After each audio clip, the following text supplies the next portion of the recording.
बिल्लाहि मिनश्शैतानिर्रजीम बिस्मिल्लाहिर्रहमानिर्रहीम। जैसा कि सभी हज़रात को ख़ास तौर से हमारे हमवतन भाइयों को इस बात का इल्म है और इत्तला है कि दुश्मन मुस्तकिल तौर पर हमारे मुल्क में फ़साद, इख्तिलाफ़ और इसको कमज़ोर बनाने की कोशिश कर रहा है। जैसे कि एक नई साजिश रची गई है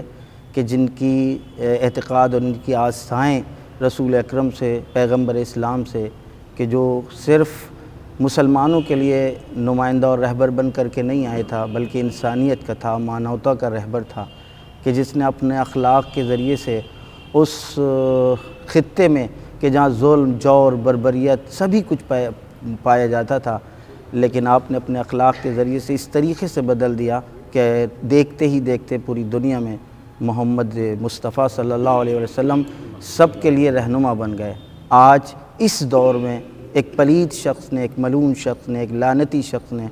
उन्हीं की ज़ात में इतनी ज़्यादा गुस्ताखियाँ की हैं कि सिर्फ़ मुसलमानों का दिल नहीं बल्कि हर इंसान, वो ऐसा इंसान कि जिसके दिल में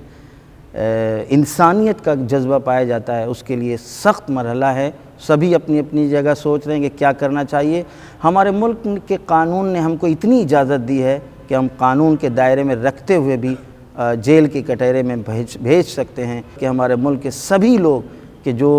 हर मज़हब को चाहते हैं, दीन को चाहते हैं और वो लायक नहीं हैं, वो चाहते हैं कि किसी भी मज़हब और दीन की तौहीन नहीं होना चाहिए। इसलिए कि अगर ये रास्ता खुल गया तो फिर कैसे रोका जा सकता है। लिहाजा कानून का सहारा लेते हुए हमको इस रास्ते को अभी रोक देना चाहिए और बंद कर देना चाहिए।